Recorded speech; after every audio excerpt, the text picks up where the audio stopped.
Olá pessoal, então vamos dar continuidade ao capítulo 3 de análise vetorial, onde hoje nós faremos aplicações dos teoremas fundamentais do divergente e de Stokes para reescrever as equações do eletromagnetismo na forma diferencial, que seriam as equações de Maxwell. Então nós vamos começar primeiro pela lei de Gauss, que nos afirma o seguinte, que se você tiver alguma distribuição de carga em alguma região do espaço, o campo elétrico que essa distribuição de carga vai produzir será dada por essa expressão, que nos afirma que o fluxo do campo elétrico numa superfície fechada é igual à carga total contida dentro dessa superfície, dividido pela constante de permissividade elétrica no vácuo, ε0. Essa superfície S é uma superfície gaussiana. Não confunda com a superfície que contém a carga total. Tá? Você pode ter uma superfície fechada dentro lá da carga total que contenha uma carga menor do que a carga total da distribuição de carga. O que eu quero dizer é o seguinte, se você tem aqui uma esfera, por exemplo, de raio R1, ali é onde está a carga total, mas você pode fazer a sua integral numa superfície que contenha menos carga do que a carga total daquela distribuição. Então aí você estaria calculando o campo elétrico nesta superfície. Tá? Espero que vocês tenham entendido o que eu estou dizendo. Bem, então o que nós faremos agora? É reescrever essa equação na forma diferencial. E para isso, o que nós vamos fazer? Nós vamos usar o teorema do divergente, que diz que a integral de superfície do campo elétrico é igual à integral de volume do divergente do campo elétrico. Então vamos parar aqui. Agora vamos para o lado direito da lei de Gauss, que é com relação à carga total interior de S. Então, se vocês lembrarem que essa densidade de carga é dada por alguma função ρ de R, é uma função que varia no espaço, se vocês integrarem a densidade de carga, que é carga por unidade de volume, se vocês multiplicarem por volume, isso dará a carga total dentro daquela superfície S. Então, a carga total é a integral da densidade de carga naquele volume limitado pela superfície S. Pois bem, então se nós usarmos essas duas equações e substituirmos lá na lei de Gauss, nós teremos essa igualdade de que a integral do divergente de E no volume V é igual à integral da carga no volume V. E, portanto, se eu passar esta integral para o lado esquerdo, eu obterei então esta equação, que o divergente de E menos ρ sobre ε0 integrado no volume V é igual a zero. Ora, o meu volume V ele é arbitrário, a minha superfície S é arbitrária. Então, para eu garantir que aquela integral será nula, eu não tenho outra escolha, eu tenho que igualar a função a zero. E, por consequência, eu tenho então que o divergente de E é igual a ρ sobre ε0. Esse é um passo um pouquinho sutil. Eu vou tentar explicar novamente para vocês. O φ é igual a zero não necessariamente significa que o integrando é nulo. eu posso ter uma distribuição, um volume V particular em que a função não é nula e, no entanto, a integral é nula, tá certo? Mas eu não quero um volume V particular. Eu quero que para qualquer que seja V, não independe de qualquer que seja o V, essa integral sempre será nula. Então, necessariamente eu tenho que anular o integrando. Bom, espero que vocês tenham entendido. Então, essa é uma das equações de Maxwell, que é a lei de Gauss, escrita na forma. Agora nós escreveremos na forma diferencial a lei de Ampère, que nos afirma que a integral de linha do campo magnético é igual a μ0 I, onde I é a corrente total dessa e A. Então, para vocês terem uma ideia, vocês teriam aqui algum fio, por exemplo, e aqui nesse fio está passando uma corrente I. E aí então vocês fazem aqui um caminho fechado, C, que nós vamos percorrer ele no sentido anti-horário. Então a I de C, certo? Seria ilustrado por essa figura que vocês estão vendo aqui. Então, a integral de B ao longo do caminho C é igual a μ0 vezes I, onde é a corrente total que está atravessando aquele caminho C. É isso que nos afirma a lei de Ampère. Bom, então nós agora iremos recorrer ao teorema de integral de caminho agora aqui. Então, se eu tenho uma integral de caminho, eu tenho que recorrer ao teorema de Stokes. E pelo teorema de Stokes, a integral é igual à integral do rotacional na superfície S limitada por aquele exemplo, ou naquela figura que eu acabei de escrever para vocês. Quem que seria o meu S? Então, se eu tenho aqui um caminho fechado, essa seria a minha superfície S, certo? Estaria passando aqui a corrente I.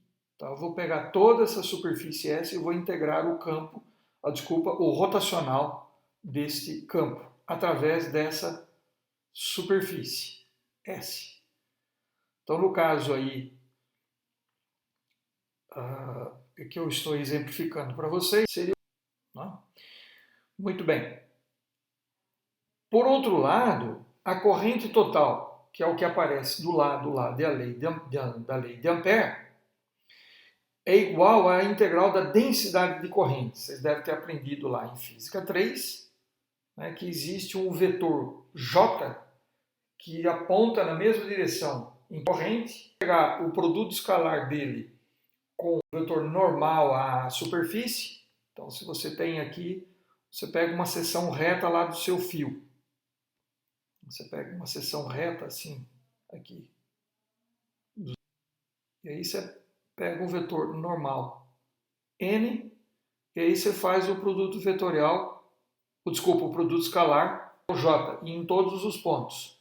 E aí integra, isso vai dar a corrente total que atravessa aquela superfície S. Pois bem, então, usando essas duas igualdades que nós temos lá na lei de Ampère, então nós concluímos que a integral do rotacional na superfície bilateral é igual à integral de superfície da densidade corrente, a menos daquela constante μ0, obviamente. Então, se eu rearranjar ali os termos, eu passo essa integral para o lado esquerdo, nós temos a integral b menos μ0j na superfície S é igual a zero. Novamente o mesmo argumento que eu recorri anteriormente. Se essa superfície é uma superfície arbitrária, então necessariamente o integrando terá que ser nulo. E por consequência, o rotacional de B é igual a μ0 J. Então essa é uma outra equação de Maxwell, que é escrita na forma diferencial. Tá? Então essa lei está nos afirmando o seguinte: se eu tenho uma corrente J, eu terei um campo magnético B, o rotacional dele. Então J produz um rotacional de B. Agora iremos para mais uma das leis de Maxwell, que é a lei de Faraday. A lei de Faraday nos diz o seguinte, que se você tiver um pequeno circuitinho, vamos dar um exemplo, uma pequena espira assim, e nessa espira você coloca ela aqui num multímetro, que mede corrente. Se você pegar aqui um ímã que produz linha, você pegar aqui um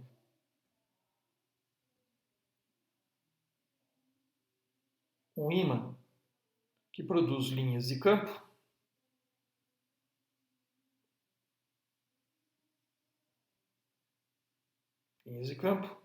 essas linhas de campo elas vão atravessar essa espira. Se você movimentar, se eu aproximar da minha espira, mais linhas de campo vão atravessar ela. Se eu afastar, menos linhas de campo vão atravessar essa espira.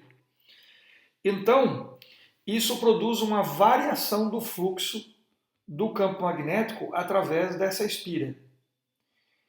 E a lei de Faraday nos diz o seguinte, que a variação temporal do fluxo do campo magnético através da espira, menos ele, produz uma força eletromotriz, produz uma corrente naquela espira. E aquele amperímetro que eu desenhei para vocês na base da espira vai acusar essa corrente, que vai estar passando por aquela espira. Então é isso que nos afirma a vou reescrever o lado esquerdo da lei de Faraday, que está em termos de uma integral de linha, para uma integral de superfície do rotacional do campo elétrico. E então, agora, usando aquele mesmo argumento que nós usamos anteriormente, superfície S, então necessariamente esses dois integrandos terão que ser iguais. E então aí nós reescrevemos a lei de Faraday na forma diferencial. Então, se o campo magnético variar no tempo, eu terei um rotacional do campo. Se esse campo for um campo estacionário, que não varia no tempo, então eu não tenho o rotacional do campo elétrico. E por fim, nós falaremos sobre a ausência de monopolo magnético. Qual seria essa lei de Maxwell associado a essa ideia de magnético? O campo magnético é representado por linhas que se fecham em torno dela mesma. O fato de que essas linhas se fecham em torno dela mesma, então se vocês pensarem assim no ímã aqui, por exemplo, o ímã, onde você tem o polo norte e o polo sul, as linhas de campo saem do polo norte e vão para o polo sul e se fecham. Norte, sul e se fecham. E aqui embaixo a mesma coisa. Uma hora começa a ficar difícil de desenhar, então se essas linhas saem aqui, elas vão chegar aqui do outro lado. Tá? Qualquer superfície que vocês pegarem aqui, as linhas vão estar sempre entrando de um lado e saindo do outro lado da superfície. Então, isso nos vai garantir que o fluxo desse campo magnético, qualquer que seja a superfície que vocês tomarem, será sempre nulo, porque ela entra de um lado da superfície e sai do outro, entra de um lado e sai do outro. Então a gente pode garantir que o fluxo do campo magnético sempre será nulo, qualquer que seja a sua superfície S. E isso vem do fato de que nós não temos monopolo magnético. Nós sempre só teremos dipolos magnéticos. Bom, agora então nós vamos usar o teorema do divergente e reescrever esta integral de superfície numa integral de volume do divergente de B, e essa integral será nula, né? Uma vez que o volume V ele é arbitrário, então necessariamente o divergente de B será igual a zero. Então, a ausência de monopolo magnético significa é igual a zero. E então, como consequência, nós teremos as quatro equações: divergente de I igual a ρ sobre ε0, rotacional de B igual a μ0j, rotacional de B é menos dB dt, e o divergente de B é igual a zero. Essas são as quatro equações de Maxwell, são as equações do eletromagnetismo. Há um pequeno probleminha nesta equação de Maxwell. Rotacional de B igual a μ0j. Ela só é verdadeira para campos estacionários de B. Quando você tem variação temporal, problema, vai ter um termo adicional aí que falta na lei de Ampère, que nós vamos corrigir na próxima aula. Não é que a lei de Ampère esteja errada, ela está incompleta. Tá? Então, essa é uma questão que nós veremos na próxima aula. Tá? Então, até mais, pessoal, e estudem bastante.